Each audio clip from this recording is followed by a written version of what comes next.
Kalau saya karena KM ini jadinya saya berpikir sepertinya saya juga mau untuk jadi guru SD gitu. Karena asik juga sih mengajar anak SD karena kita mengajarnya itu tidak dibawa serius gitu. Kita bawanya bawa santai.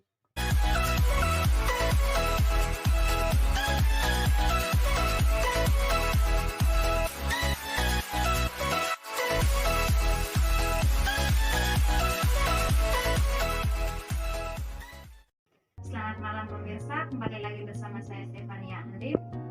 Pada malam hari ini sudah ada tamu saya, Kakak El. Kakak El, selamat malam. Ya, pada kesempatan ini kita akan membahas mengenai kegiatan program kampus mengajar, di mana Kakak El sudah melakukan kegiatan ini beberapa bulan yang lalu ya. Kira-kira kegiatannya itu dilakukan di mana, Kak? Kebetulan kemarin saya dapatnya di Barat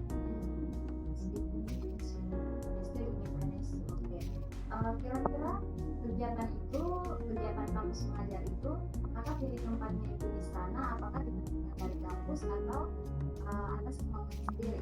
itu atas sekolah sendiri.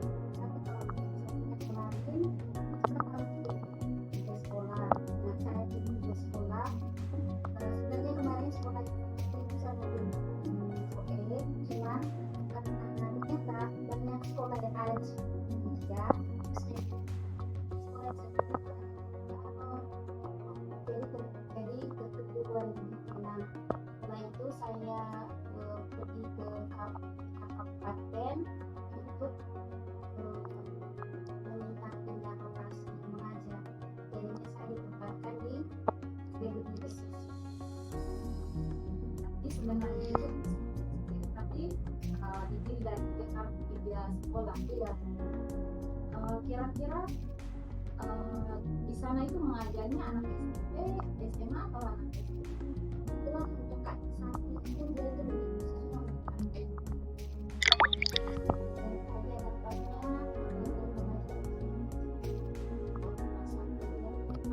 Kemudian itu kegiatan yang dilakukan pada saat mengajar itu kira-kira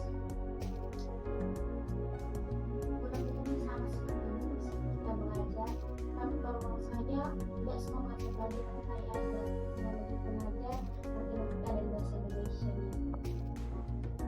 berarti sebenarnya itu tapi dipilih dari tiga sekolah. Iya.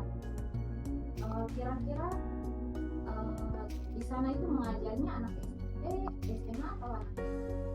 Itulah untuk saat itu dia itu begitu untuk dan saya dapatnya pengajar di sini. Kelas 1 ya. Kemudian itu kegiatan yang dilakukan pada saat mengajar itu kira-kira Kurang lebih sama seperti dulu sih kita belajar. Tapi kalau saya tidak semua mata pelajaran saya ada yang lebih belajar matematika dan bahasa Indonesia. berarti itu karena jurusannya matematika bahasa Indonesia atau memang diajarkan tapi di sana itu mereka hanya fokuskan matematika atau bahasa Indonesia? Kalau dari pihak panitianya memang difokuskan ke literasi dan numerasi, kalau jadi bahasa Indonesia dan matematika yang paling dipelajari sampai hanya mengajar saja. Untuk yang lain-lainnya itu gurunya sendiri yang mengajar. Kegiatannya itu kemarin kira-kira berlangsung berapa lama? Kurang lebih 3 bulan. 3 bulan mengajar ya? Iya, 3 bulan mengajar. Dari kegiatan mengajarnya itu selama 3 bulan, kira-kira pendapatnya tentang anak-anak, tentang kegiatan mengajarnya seperti apa? Perasaannya atau gimana? Iya, dari segi perasaannya, kemudian dari segi kita punya apa ya, cara mengajarnya untuk mereka itu kira-kira kesannya itu seperti apa? Kalau bagi saya pribadi ini merupakan pengalaman yang cukup berarti dan juga menyenangkan sih, karena saya kan sebenarnya nanti kan jadinya guru SMP atau SMA begitu ya, tapi dengan adanya KM ini saya diberikan kesempatan untuk mengajar anak SD dan saya senang bisa mengajar anak SD. di saat saya mengajar anak SD, ada juga hal-hal yang buat saya cukup kewalahan. Saya pikirnya mengajar anak SD itu gampang, ternyata tidak segampang yang kita kira. Iya, karena mengajar anak SD itu kita harus buat pembelajarannya itu lebih kreatif, lebih aktif lagi, atau kayak kita buat sesuatu yang bisa menarik semangat siswa untuk belajar.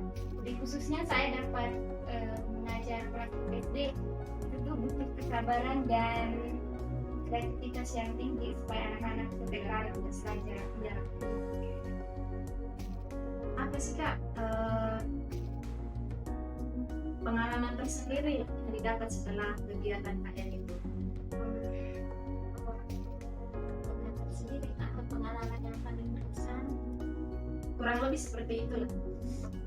Kalau saya karena KM ini jadinya saya berpikir sebenarnya saya juga mau untuk jadi guru SD gitu. Karena asik juga sih mengajar anak SD karena kita mengajarnya itu tidak dibawa serius gitu. Kita bawanya santai. Kira-kira adakah perbedaan mengajar anak SD sama yang sebenarnya itu kita punya penempatannya itu di SMP atau di SMA? Kira-kira perbedaannya itu dalam apa? Kalau untuk SMP saya belum pernah mengajar SMP sih, tapi saya pernah waktu itu maksudnya saya punya program studi matematika, kami kan setiap tahun saya mengadakan pengabdian masyarakat. Nah waktu itu saya pernah dapat 2 hari itu mengajarnya di SMA. Menurut saya untuk mengajar anak SMA itu lebih susah sih, karena SMA itu susah kita aturnya karena Mungkin karena dari tingkat usia ya. iya, karena mereka kan sudah berada pada tingkat yang dewasa gitu. Jadi kita tidak bisa kendalikan mereka. Tetapi kalau anak SD kita bisa kendalikan mereka. Apa yang kita katakan mereka akan beruti ya. Mudah ya. Kemarin juga kalau untuk pengalaman setelah pengalaman ini didapat setelah melakukan kegiatan KM itu berarti pesannya mengajar anak SD lebih mudah diatur ya Iya. dibandingkan anak-anak yang usianya sudah dekat dengan kita begitu. Apalagi kan kita masih ada di dunia kampus ya Kak. Iya. Kemudian itu kemarin kalau tidak salah ada isu-isu yang tentang kasus siswa yang dari kegiatan KM itu yang tidak terdaftar padahal sudah melakukan kegiatan praktek di lapangannya. Kemudian mungkin Kak El tahu tentang isu tersebut. Kira-kira bagaimana tindak lanjut dari pihak kampus maupun dari mahasiswa itu sendiri?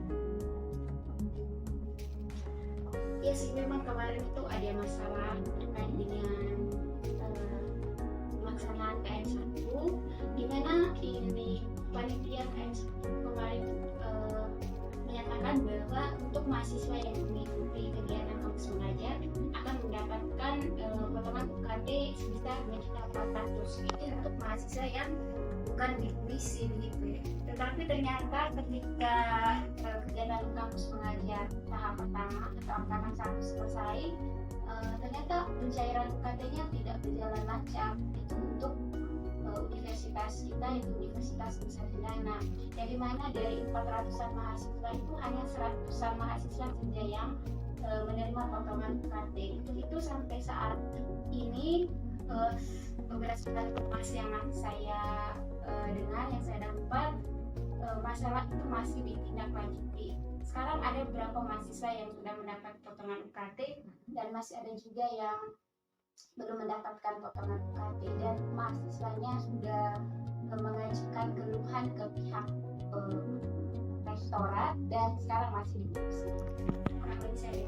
Berarti baik dari pihak kampus maupun dari mahasiswa sendiri sudah berusaha ya Kak untuk mendapat tindak lanjut dari masalah tersebut ya. Oke, mungkin ini yang menjadi pertanyaan terakhir di sesi kita kali ini. Kira-kira ada tidak pesan dari KM untuk para mahasiswa yang akan melaksanakan kegiatan KM di tahap selanjutnya? Pesan saya untuk mahasiswa sekarang yang mau Kalau nanti misalnya IPK-nya mencukupi, karena syarat IPKM ini kan IPK-nya dari atas. Kalau IPK-nya mencukupi, silahkan harus daftar. Karena ini merupakan pengalaman yang sangat tetap. Karena IKM ini kita akan melatih diri kita untuk membagi pengetahuan yang kita dapat, dan itu dapat berguna bagi siswa-siswi dan juga orang lain. Selain itu juga diharapkan nanti mahasiswa yang lulus program KM1 yang satu hal yang harus dimiliki yaitu mampu memanage waktunya, karena kan ketika kita nanti mengikuti KM1 saat bersamaan juga kita masih kuliah, jadi harus akhirnya ya harus pandai-pandai memanage waktu sehingga waktu belajar dan itu berjalan beriringan dan dapat yang maksimal. Baik, terima kasih semua pengalaman yang sangat luar biasa. Kak Nus sudah menjalani kegiatan KM, kemudian masih melangsungkan kegiatan kuliah. Semuanya sudah berjalan dengan lancar, dan meskipun kegiatannya itu berjalan 3 bulan, tetapi itu merupakan suatu pengalaman yang sangat luar biasa. Ya, kita juga sebagai yang menonton maupun sebagai sesama mahasiswa wajib jika memiliki IPK di atas 3, ya Kak, 3, usahakan untuk mendaftar, karena kita bisa mendapatkan pengalaman yang sangat luar biasa seperti dengan teman-teman yang sudah melakukan kegiatan kampus mengajar. Itu merupakan pengalaman yang sangat luar biasa. Saya kira itu yang menjadi pertanyaan terakhir saya di sesi kali ini. Terima kasih untuk Kak El yang sudah meluangkan waktunya untuk hadir bersama kami di sini. Terima kasih banyak untuk pengalamannya yang sangat luar biasa. Semoga dapat memberikan manfaat untuk kami yang akan melakukan program tersebut di hari-hari yang akan datang. Baik, terima kasih banyak Kak El. Semoga harinya menyenangkan. Sama-sama. Terima kasih pemirsa. Kita akan kembali lagi di lain waktu. Bye bye.